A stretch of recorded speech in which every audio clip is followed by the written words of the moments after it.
What happens when a royal sits down for what should be a routine morning show interview, only to have the host push boundaries that were never meant to be crossed? Today, we're diving into an explosive confrontation that left Prince Harry storming, offset, producers scrambling, and viewers witnessing one of the most uncomfortable moments in television history. This isn't your typical celebrity interview gone wrong. This is something far more personal and far more devastating. Before we get into it, make sure you hit that subscribe button and let me know in the comments what you think really triggered this meltdown. The morning started like any other at the popular talk show studio. Prince Harry had agreed to appear, alongside hosts Jenna and her co-hosts, to discuss his latest charitable initiatives and upcoming projects. What seemed like a safe, pre-approved topic list quickly devolved into something neither the production team nor Harry himself saw coming. "So Harry, let's talk about your work with veterans," Jenna began, her signature warm smile in place as cameras rolled live across the nation. "Your Invictus Games have been such an incredible success." Harry nodded, seeming comfortable in his chair. "Thank you, Jenna. It's been 7 years since we launched the games, and seeing these wounded warriors compete, seeing them reclaim their lives, it never gets old. These men and women have sacrificed everything for their countries." Speaking of sacrifice, Jenna's co-host Marcus interjected, "a lot of people have been wondering about your own sacrifices. You've given up your royal duties, moved across the ocean, started a new life. Do you ever regret those choices?" The question hung in the air for just a moment too long. Harry's jaw tightened almost imperceptibly, but his media training kicked in. "I don't think of them as sacrifices, Marcus. I think of them as choices. Difficult choices, but necessary ones for my family's well-being." "Your family's well-being," Jenna repeated, leaning forward slightly. "That's interesting phrasing, because from the outside it looks like those choices have created quite a bit of distance between you and your family back home." "Every family goes through challenges," Harry replied carefully. "The important thing is that we're building something positive, something that aligns with our values." "But surely you miss certain aspects of your old life," Marcus pressed. "The traditions, the ceremonies, being part of something that's been going on for over 1,000 years. Harry shifted in his seat. "I miss elements of it, certainly, but I don't miss the constraints, the inability to speak truthfully about issues that matter."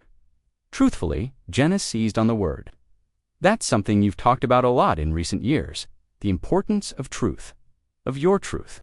But some people might argue that truth can be subjective, especially when it comes to family dynamics." "I'm not sure what you're getting at," Harry said, his voice carrying a slight edge now. "Well, you've been very vocal about your experiences, your perspective on events. But there are always multiple sides to every story, aren't there? Other people who were present who might remember things differently." The temperature in the studio seemed to drop several degrees. Harry's media-trained smile was becoming more forced by the second. "I've always been careful to speak only about my own experiences," he said slowly. Of course, Jenna nodded sympathetically.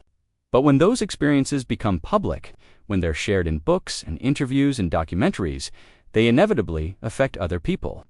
People who maybe can't respond in the same way, who have different obligations, different constraints." Marcus jumped back in. "Speaking of constraints, there's been a lot of speculation about certain conversations, certain alleged comments that may or may not have been made. Without getting into specifics, how do you handle situations where your recollection of events might differ from others who were present?" Harry's hands gripped the arms of his chair slightly tighter. "I think everyone should be able to tell their story. That's what I've done, and I stand by it." "But what about accountability?" Jenna asked, her tone still friendly, but with an underlying sharpness. "What about the possibility that in sharing our truth, we might inadvertently misrepresent someone else's intentions or actions?" "Are you suggesting I've lied about something?" Harry asked directly, his voice low but clear. "Not at all," Jenna replied quickly, raising her hands. "I'm just exploring the complexity of memory, of perspective, especially in emotionally charged situations." "Emotionally charged," Harry repeated. "That's an interesting way to describe some of the most painful moments of my life." The live audience was completely silent now, sensing the growing tension. Camera operators adjusted their shots, capturing every micro-expression. "Harry, I think what we're trying to understand," Marcus said, attempting to sound reasonable. is how you balance your desire to share your truth with your responsibility to the institution you were born into, to the family that raised you.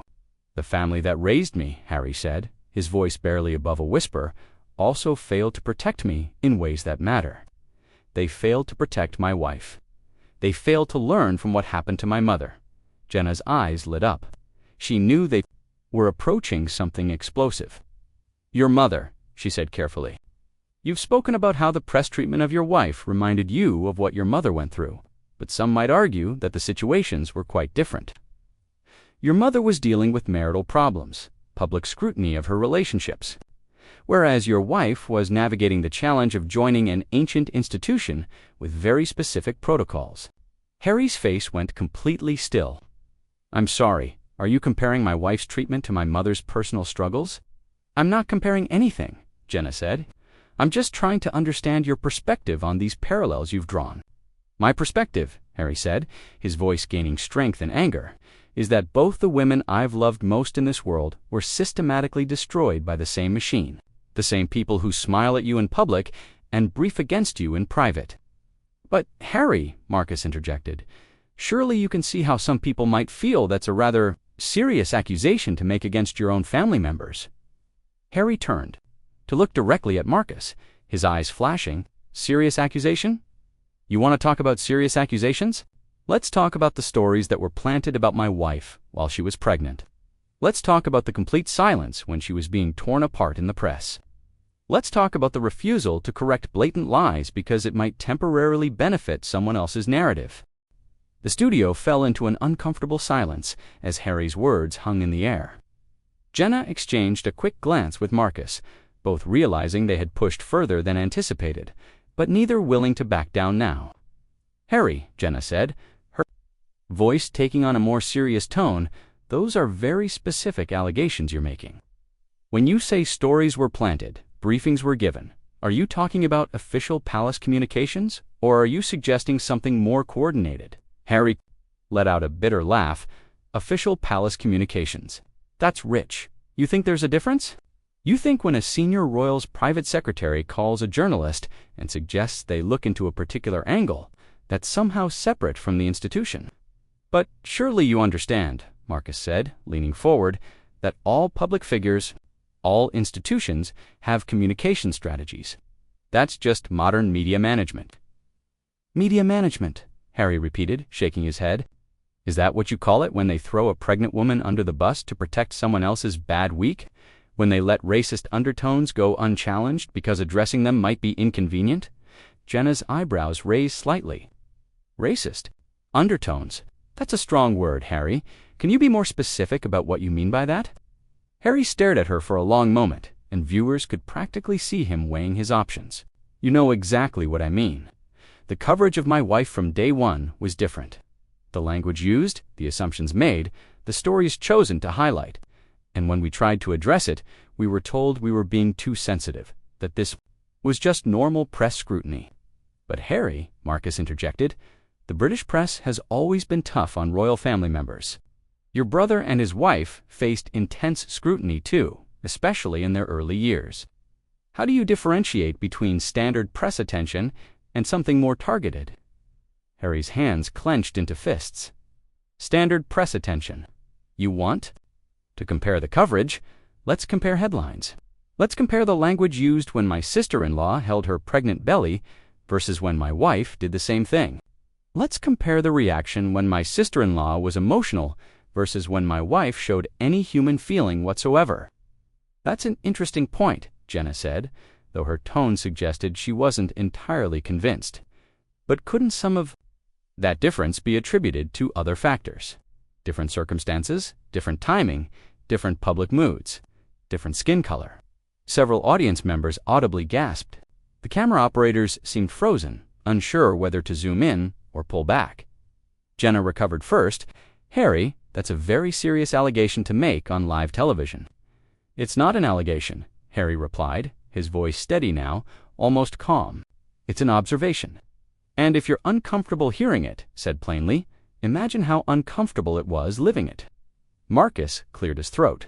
But Harry, surely you can understand how some people might feel that, playing the race card, so to speak, might seem like an easy way to dismiss legitimate criticism or normal press attention. Harry turned to stare at Marcus with an expression that could have frozen fire. Playing the race card. Did you just say playing the race card? I didn't mean it that way, Marcus said quickly, clearly realizing his mistake. No, I think you meant it exactly that way, Harry said, his voice rising for the first time, because that's what people say when they want to dismiss the reality of what happened, when they want to pretend that centuries of institutional racism just magically disappeared because it's inconvenient to acknowledge. Jenna tried to regain control. Harry, I think what Marcus was trying to say is that it's difficult for viewers to know where legitimate criticism ends and prejudice begins. How do we make that distinction? How do you make that distinction? Harry asked incredulously. Start by believing the people who are actually experiencing it. You start by looking at the patterns, the language, the double standards. You start by asking why a woman who dedicated her life to humanitarian work was treated like a manipulative outsider from the moment she appeared in my life. But surely, Marcus said, seeming to have recovered his composure, you can understand that marrying into the royal family comes with certain expectations, certain protocols. Maybe some of the criticism was about how those expectations were being met, rather than about personal characteristics. Harry stood up so abruptly that his chair rolled backward. Expectations, protocols. She followed every single protocol. She learned the history. She studied the Commonwealth. She threw herself into every role they gave her. And you know what she got for it? Stories about her making people cry when she was the one being made to cry. Stories about her being difficult when she was being isolated. Stories about her being demanding when she was literally asking for help. Jenna remained seated, but her posture had become more rigid. Harry, these are very serious accusations you're making about how the palace operates, about how the press functions. Do you have specific examples you can share? Specific examples? Harry laughed, but there was no humor in it. You want specific examples? How about the time a story ran claiming my wife had reduced a staff member to tears when the reality was the complete opposite? How about the coordinated timing of negative stories that mysteriously appeared whenever someone else in the family was having a bad news cycle? How about the complete silence from the palace when lies were being spread, but the immediate corrections that would come out when stories affected other family members? Those are very specific allegations. Marcus said carefully, "Can you prove any of that happened?" Harry took a step toward the desk where the hosts were seated. "Can I prove it? I lived it. My wife lived it. We have emails, we have text messages, we have recorded conversations. We have documentation of every request for help that was ignored, every plea for protection that was dismissed." The tension in the studio was now palpable. Security personnel could be seen at the edges of the camera frame, clearly unsure whether they should intervene. "Harry," Jenna said, her voice taking on a more cautious tone, "you're making some very serious allegations. About your family, about the institution. Are you sure you want to go down this path on live television?" "Are you threatening me?" Harry asked, his voice dangerously quiet. "Not at all," Jenna replied quickly. "I'm just suggesting that once certain things are said publicly, they can't be taken back. Relationships can be permanently damaged." Harry stared at her for a long moment. "You think my relationships aren't already permanently damaged? You think there's some way back from watching your wife contemplate suicide while the people who are supposed to protect you actively work to destroy her? You think there's some way back from being told that your wife and child's security isn't a priority because they're not senior enough in the line of succession? Security concerns are obviously serious," Marcus said, "but surely those decisions are made based on threat assessments and available resources rather than personal feelings." "Available resources," Harry repeated slowly. "You know what's interesting? About available resources, they always seem to be available when it comes to protecting the reputation of certain family members. They always seem to be available when it comes to managing certain scandals. But when it comes to protecting a pregnant woman from death threats, suddenly resources are limited." Jenna leaned back in her chair slightly. "Death threats are obviously unacceptable, but surely the police handle those kinds of security issues. Rather than the royal family directly, the police handle what they're asked to handle," Harry said, his voice growing stronger. "And when the palace decides that your security isn't a priority, when they decide that you're not worth protecting, The police get that message loud and clear. The studio audience was completely silent now, many visibly uncomfortable as they watched the interview spiral into territory no one had anticipated. Harry remained standing, his chest rising and falling with barely controlled emotion. "Harry," Jenna said, trying to project calm authority despite the chaos unfolding, "I think we need to take a step back here. You're making allegations that could have serious legal ramifications." "Legal ramifications?" Harry's voice cracked slightly. "You want to talk about legal ramifications? How about the legal ramifications of a coordinated campaign to destroy someone's mental health? How about the legal ramifications of institutional racism? How about the legal ramifications of putting a price on someone's life based on their position in a hereditary hierarchy?" Marcus shifted uncomfortably in his seat. "Harry, with respect, you're talking about your own family here. These are people who raised you, who love you. Surely there's some middle ground, some way to acknowledge that mistakes might have been made without suggesting deliberate malice." Harry turned to face Marcus directly, his eyes blazing. "Love me. You think people who love you stand by while your wife is driven to the point of wanting to end her own life? You think people who love you refuse to have conversations about the safety of your mixed-race child? You think people who love you brief journalists against your wife while she's carrying your grandchild?"